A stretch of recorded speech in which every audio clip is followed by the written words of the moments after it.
తెల్లనివన్నీ పాలని, ఆ పాలతో తయారయ్యే పదార్థాలన్నీ ఆరోగ్యకరమైనవే అనుకుంటే అంతే సంగతి. ఎందుకంటే పాలలో జరుగుతున్న కల్తీ అంతా ఇంతా కాదు. ఈ విషయాన్ని పసిగట్టి తన బిడ్డకు స్వచ్ఛమైన పాలనే అందించాలని సంకల్పించింది ఆ యువతి. అందుకు సొంతంగా వ్యాపారం ప్రారంభించింది. తన పిల్లలతో పాటు ఎంతో మంది చిన్నారులకు స్వచ్ఛమైన పాలు అందిస్తూ కస్టమర్ల మన్ననలు చూరగొంటోంది. 5 లక్షలతో వ్యాపారం ప్రారంభించి నేడు 6 కోట్ల టర్నోవర్ సాధిస్తోంది. ఇంతకీ ఎవరా యువతి? తన బిజినెస్ సీక్రెట్ ఏంటో మనము చూద్దామా? IPhone, big house, luxury car, hifi life ఇలా సకల సౌకర్యాలుంటే సరిపోతుంది అనుకుంటారు చాలా మంది. కానీ ఆరోగ్యం బాగా లేకుంటే ఎన్ని ఆస్తులున్నా వ్యర్థమే. అందుకేనేమో ఆరోగ్యమే మహాభాగ్యం అన్నారు పెద్దలు. ఈ నేపథ్యంలో ఆరోగ్యం తినే ఆహార పదార్థాల మీదే ఆధారపడి ఉంటుందని గ్రహించింది ఈ యువతి. సాఫ్ట్వేర్ ఉద్యోగం వదిలి వి రిచ్ పేరుతో వ్యాపారం ప్రారంభించి 6 కోట్ల రూపాయల టర్నోవర్ సాధిస్తోంది.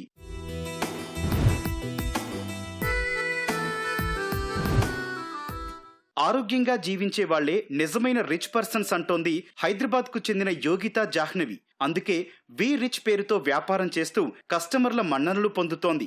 కానీ అనుకున్నంత సులువుగా వ్యాపారంలోకి రాలేదు జాహ్నవి. ఇంజనీరింగ్ అనంతరం ఓ సాఫ్ట్వేర్ కంపెనీలో చేరింది.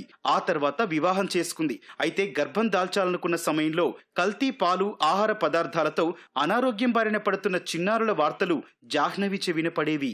గర్భిణీలు, చిన్నపిల్లలు పోషకాహారంతో పాటు పాలు ఎక్కువగా తీసుకోవాలని గ్రహించింది జాహ్నవి. ఈ క్రమంలో కల్తీ లేని పాలు, వాటితో తయారయ్యే పదార్థాల కోసం చాలా చోట్ల వెతికింది. కానీ ఎక్కడా దొరకలేదు. దీంతో తనే స్వచ్ఛమైన పాలు, వాటితో తయారయ్యే పదార్థాలు కొనుగోలుదారులకు అందించాలని భావించింది. 3 ఏళ్ల క్రితం తండ్రి సహకారం తీసుకుని వి రిచ్ పేరుతో బిజినెస్ స్టార్ట్ చేసింది. When we're trying to conceive, అప్పుడు ఆ టైంలో అందరూ ఏం చెప్పారంటే న్యూట్రిషియస్ ఫుడ్ తినాలి, హెల్తీ లైఫ్ స్టైల్ మెయింటైన్ చేయాలి, ఎక్సర్సైజ్ చేయాలి, ఇట్లాంటివన్నీ చెప్పారు. సో న్యూట్రిషియస్ ఫుడ్ తినాలి అని అంటే ముందు అసలు న్యూట్రిషియస్ ఫుడ్ దొరకాలి. ఆ టైంలో చాలా రీసెర్చ్ చేశాను నేను. ఒక్కొక్క ఐటమ్ అసలు ఏంటిది, ఎలా ఉంటుంది, దాని బ్యాక్గ్రౌండ్ ఏంటి. నిజంగా ఇందులో నేను తెలుసుకుంది ఏంటంటే ఒక మిల్క్ అనే ఒక కామన్ ఎవ్రీడే ఫుడ్ మనం కన్జ్యూమ్ చేసేది. మనం దాని గురించి ఆలోచించాం అసలు అది ఏంటి, ఎక్కడి నుంచి వచ్చింది. పాలంటే పాలు తాగుతాం. అలాంటి దాంట్లో అడల్ట్రేషన్ కానీ, అన్నెసరీ ఎడిటివ్స్ కానీ, అన్నెసరీ ప్రాసెసింగ్ కానీ చాలా హై ఉంది ఫర్ వేరియస్ రీజన్స్. అంటే సప్లై చైన్ అనుకోండి, కన్జ్యూమర్ దాకా టైంకి వెళ్ళట్లేదనో, వేరియస్ రీజన్స్ వల్ల ఇవన్నీ కూడా ఒక టైంలో ఉండే కారణాల వల్ల వచ్చినాయి. సో ఇప్పుడు ఇవాళ మనకున్న టెక్నాలజీ కానీ, డెలివరీ కానీ, మనకున్న అవైలబిలిటీ తోటి మనము అసలు ఒక నాణ్యమైన పాలని ఒక కన్జ్యూమర్ వరకు తీసుకెళ్ళగలుగుతామా? దీని మీద నేను చాలా రీసెర్చ్ చేసి మిల్క్తో స్టార్ట్ చేసిన బిజినెస్ ఇది. స్వచ్ఛమైన పాలు ప్రొడక్ట్స్ కస్టమర్లకు అందించడమే లక్ష్యంగా వి రిచ్ ప్రారంభించినట్లు చెబుతోంది జాహ్నవి. అందుకోసం హైదరాబాద్ నగర శివార్లో దాదాపు 15 ఎకరాల్లో డైరీ ఫార్మ్ ఏర్పాటు చేసింది. ఎలాంటి ప్రిజర్వేటివ్స్, కెమికల్స్ వినియోగించకుండా ఆన్లైన్ ద్వారా ఎప్పటికప్పుడు విక్రయిస్తోంది. పాలతో పాటు నెయ్యి, పన్నీర్, తేనె, బెల్లం వంటి పదార్థాలను విక్రయిస్తున్నట్లు చెబుతోంది ఈ మహిళా వ్యాపారవేత్త. మిల్క్ అయితే మా complete end to end control ఉంటుంది. మాదే ఫామ్, మాదే యూనిట్స్, మాదే ప్యాకేజింగ్, డెలివరీ ఏజెంట్స్ కూడా మా వాళ్ళే ఉంటారు కాబట్టి కంప్లీట్ కంట్రోల్ ఉంటుంది. And where honey and jaggery is concern, ఈ ప్రోడక్ట్స్ కూడా నేను పర్సనల్గా వెళ్ళి రీసెర్చ్ చేసి ఎక్కడ దొరుకుతాయి, ఏ ఏరియాలో కరెక్ట్గా దొరుకుతాయి, ఏది మనం ఎక్కడి నుంచి తెచ్చుకుంటే మనకు అది max nutritional value, at the same time taste కూడా బాగుంటుంది అనే ఒక రీసెర్చ్ తోటి అప్రోచ్ అయిన ప్రోడక్ట్స్ ఇవి. అండ్ ఏ ప్రోడక్ట్ కూడా మేము ఎక్కడెక్కడి నుంచో సోర్స్ చేసి మల్టిపుల్ ప్లేసెస్ తీసుకొచ్చి మేము ప్యాక్ చేసి అలా చేయము. We're very single source. అంటే ఒక హనీ ఒకళ్ళ దగ్గర నుంచి, జాగరీ పౌడర్ ఒకళ్ళ దగ్గర నుంచి అలా తీసుకుంటాము.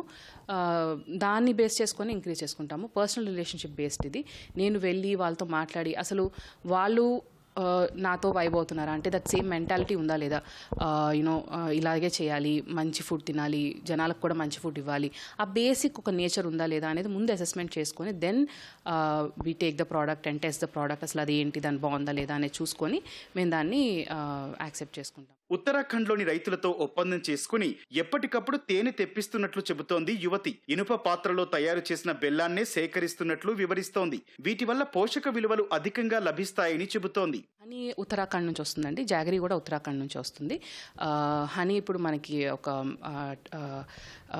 ఉత్తరాఖండ్లో జనరల్గా అంటే హిమాలయన్ ఫుట్ హిల్స్లో హనీ అనేది ఎలా ఉంటుందంటే అదొక ఎన్జిఓస్ అండ్ గవర్నమెంట్ సపోర్ట్ తోటి లోకల్ పీపుల్ తయారు చేస్తారు. అది వాళ్ళు అందరూ కూడా it is is again a women led cottage industry లాగా ఉంటుంది. అక్కడ నుంచి హనీ తయారవుతుంది. అది wild flowers honey. Himalayan mountain bee అనేది దాని నుంచి వచ్చే హనీ చాలా న్యూట్రిషియస్ ఉంటుంది. అండ్ అది తీసుకునే నెక్టర్ కూడా మల్టిపుల్ ఫ్లవర్స్ నుంచి తీసుకుంటుంది కాబట్టి మల్టీ ఫ్లోరల్ హనీ ఉంటుంది. దాని టేస్ట్ బాగుంటుంది.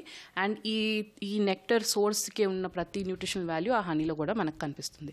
అండ్ ఈ హనీ అనేది ఎక్కువగా అడల్టరేట్ అయ్యేది కలెక్షన్ అయ్యి ఫిల్టరేషన్ దగ్గర అవుతుంది. మేము దానికంటే 1 స్టెప్ ముందే ప్రొక్యూర్ చేస్తాం కాబట్టి మాకు ఎక్కడైతే మెయిన్గా అడల్టరేట్ అయ్యే పాయింట్ ఏదైతే ఉంటుందో అక్కడ we're eliminating that middle men కానీ ఏ రకమైన మధ్యలో ఇంకొక ఇది కానీ కంప్లీట్గా ఎలిమినేట్ చేస్తున్నాం. అండ్ ఇప్పుడు జాగరీ పౌడర్ కూడా అంతే. జాగరీ పౌడర్ కూడా ఒక మన జెన్యున్గా జాగరీ పౌడర్ తయారు చేసే ఒక దీని దగ్గర నుంచి తీసుకుంటాము. వాళ్ళు మనకి ఏంటంటే ఐరన్ వాక్స్లో చేస్తారు. సో హై ఐరన్ కంటెంట్ ఉంటుంది. And at the same time దీనికి బైండింగ్ ఏజెంట్స్ కానీ దీంట్లో వేరే ఇంకే ఎడిటివ్స్ కానీ ఏమీ కలపరు, ప్యూర్గా చేస్తారు. అండ్ ఇప్పుడు మీరు ఆ జాగరీ పౌడర్ ఏదైతే ఉంటుందో జనరల్గా ఏంటంటే బ్లాక్ నుంచి గ్రేట్ చేసిన దాన్ని పౌడర్గా అమ్ముతారు. మేము అలా కాదు, అసలు మేము బ్లాకే తయారు చేయం. దానికంటే ఒక స్టెప్ ముందే మనము స్ట్రెయినింగ్ ప్రాసెస్లోనే అదొక న్యాచురల్ ఫామ్లో మనకు ఆ పౌడర్ బాల్స్గా పడి ఆ పౌడర్ ఫామ్లోకి వస్తుంది. సో మీరు అది తింటే దూదిలా ఉంటుంది. అండ్ ఇంకొక మేజర్ థింగ్ ఏంటంటే మా జాగరీ పౌడర్ వేస్తే పాలు ఇరగవు. వి రిచ్ యాప్ వెబ్సైట్ ద్వారా కస్టమర్లకు సేవలు అందిస్తున్నట్లు చెబుతోంది ఈ మహిళా వ్యాపారవేత్త. కరోనా తర్వాత ఆన్లైన్ ఆర్డర్లు పెరగడం, ఆర్గానిక్ పదార్థాలకు ప్రాధాన్యత ఇవ్వడం తమ బిజినెస్ కు కలిసొచ్చిందని అంటోంది. డైలీ 1500 కస్టమర్లతో పాటు రెస్టారెంట్లు, ఆహార తయారీ కేంద్రాలకు తమ ప్రోడక్ట్స్ విక్రయిస్తున్నట్లు చెబుతోంది. సో మాకిది ప్రాపర్గా వర్కౌట్ అయింది. ఎందుకంటే ఇవాళ ఎస్పెషలీ కోవిడ్ తర్వాత ఫోన్స్లో ఆర్డర్ పెట్టుకోవడం, ఫోన్లో చూసి కొనుక్కోవడం అనేది చాలా ఎక్కువైపోయింది. అండ్ ఆ అవేర్నెస్ అవగాహన కూడా జనాల్లో చాలా పెరిగింది. మన ఫోన్లో ఆర్డర్ పెడితే ఇంటికి వచ్చేస్తున్నారు, కన్వీనియన్స్. సో అది మేము క్యాప్చర్ చేసాము. దాని నుంచి మేము ఈ మోడల్ అనేది చూస్ చేసుకొని దాంట్లో పెట్టాం. మాకు ఇవాళ దగ్గర 1500 కస్టమర్స్ ఉన్నారు, direct customers. And we also have many restaurants and hospitals and bakeries and convention centres also as bulk customers. But direct consumers మా దగ్గర ఫోన్లో యాప్లో ఆర్డర్ పెట్టి, ఫోన్లో మెసేజ్ ద్వారా ఆర్డర్ పెట్టి తీసుకునే వాళ్ళు ఒక 1500 మెంబర్స్ దాకా ఉన్నారు. డైలీ మిల్క్ అయితే ఒక 2000 లీటర్స్ దాకా ప్రాసెస్ చేస్తారు. 5 లక్షలతో బిజినెస్ స్టార్ట్ చేసి 3 ఏళ్లలోనే 6 కోట్ల టర్నోవర్ సాధించింది యువతి. కొత్త తరహా ఆహార పదార్థాల తయారీ కోసం ఓ కిచెన్ ను ప్రారంభిస్తానని అంటోంది. వ్యాపారం మరింత విస్తరించేలా ప్రణాళికలు వేసుకుంటోంది ఈ బిజినెస్ విమెన్.